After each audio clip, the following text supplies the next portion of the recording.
Russia, China, and North Korea are developing a more purpose-driven alignment. It's not yet a NATO-style treaty alliance. I don't frankly think it ever will be, not in full at least. But increasingly we see shared aims to constrain U.S. influence, exploit cracks in allied unity, stretch Western deterrence, and normalize acts of coercion as tools of statecraft. Welcome to the Civic Brief with Dr. Isaiah Ike Wilson III, where complex issues meet everyday lives. Now, let's begin.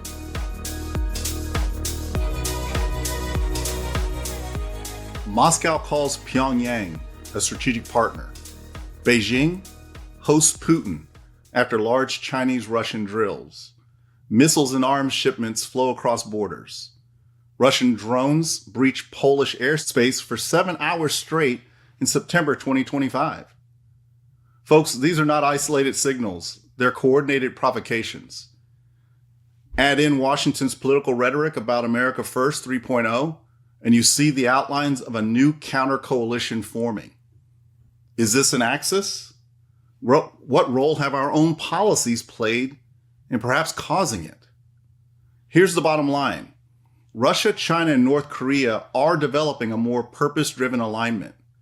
It's not yet a NATO-style treaty alliance. I don't frankly think it ever will be, not in full at least, but increasingly we see shared aims to constrain U.S. influence, exploit cracks in allied unity, stretch Western deterrence, and normalize acts of coercion as tools of statecraft.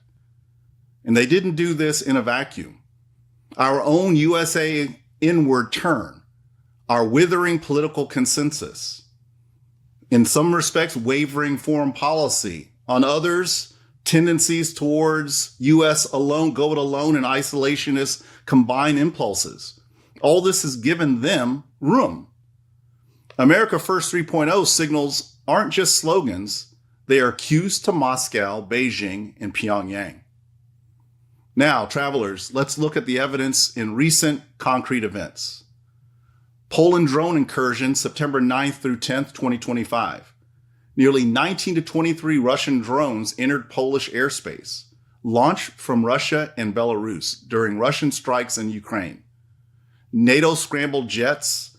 Polish and allied aircraft shot down at least 8 of the drones. Key airports closed temporarily. Poland invoked Article 4 of the NATO treaty. Then there's, in concert at the same time, the Zapad 2025 exercise between Russia and Belarus.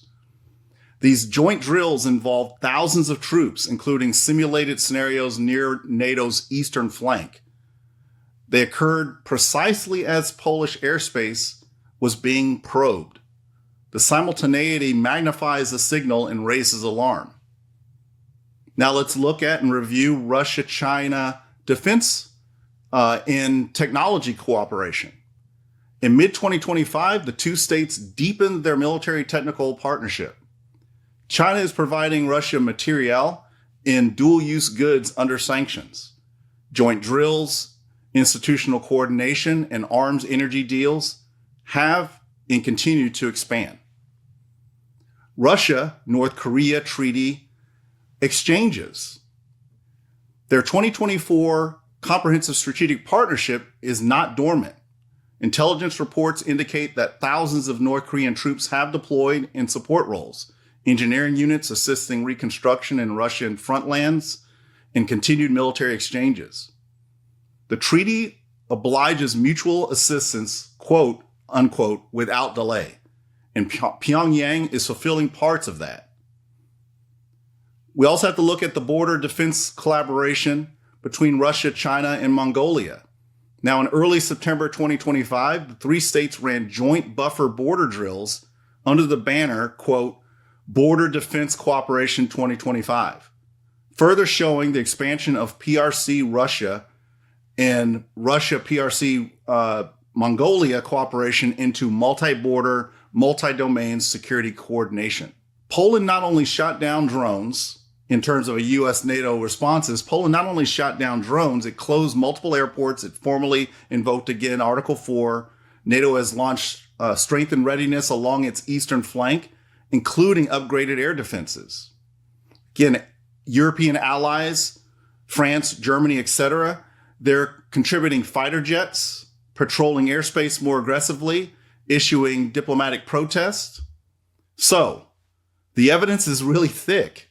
Border violations, formal treaties, drills near Allied territory, and a responsive but still cautious Western alignment. So why has this axis-like convergence sharpened in the year 2025? Good question. Ukraine's war fatigue, but adversary persistence. Russia's frankly under heavy sanctions, yet China remains its economic lifeline.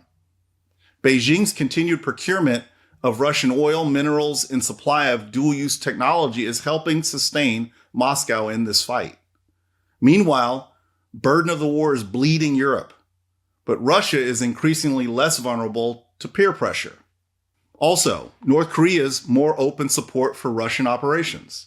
Again, intelligence estimates now suggest over 14,000 personnel have been transferred since late 2024 in various support, construction and engineering capacities, to name two. The treaty's obligations are being operationalized. That's the key point. We also see probing of NATO's resolve, the Polish drone incursion, perhaps the starkest. It isn't just aggression, folks, it's a test.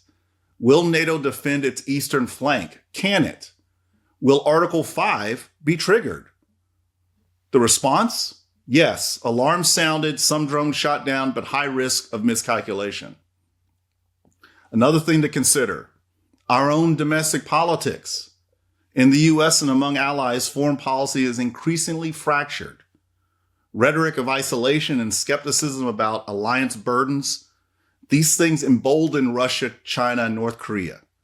Adversaries see vacuums, and then they take action to fill them. Let's also look at technological accelerants. Things like drones, long-range missiles, dual-use technology, artificial intelligence-enabled surveillance. All these things make border incursions and coercion cheaper and less risky. The cost to adversaries is tolerable, especially if they gain strategic messaging value. Now, to push back, we need clear guardrails and we need to take actions. Here are three essential actions that is, in 2025 that we can and should be taking now. First, strengthen allied eastern border defense posture, not just in hardware, but in rules of engagement.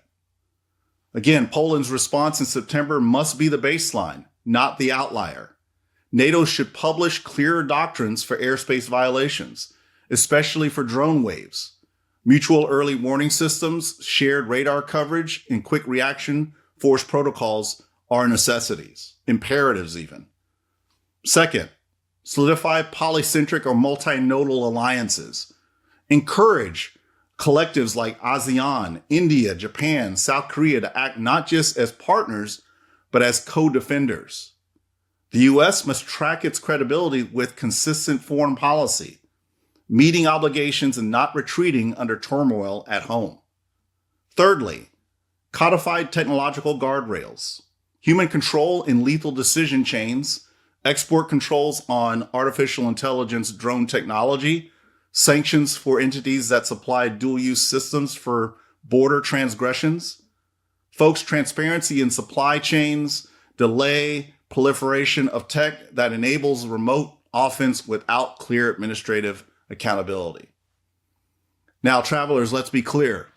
Russia, China, North Korea are not invincible, no, not even close.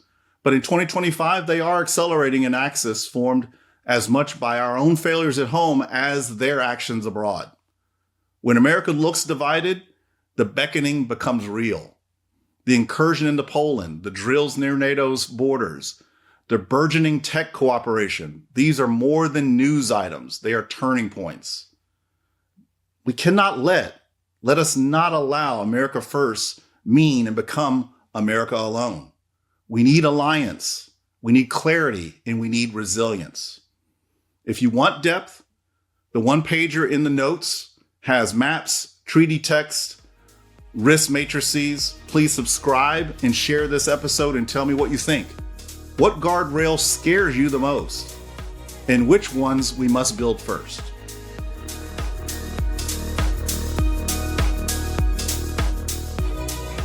Thanks for tuning into the Civic Brief. Got questions, insights, or ideas? Join us at thecivicbrief.com to continue the dialogue. Subscribe, share, and be part of shaping the future, one brief at a time.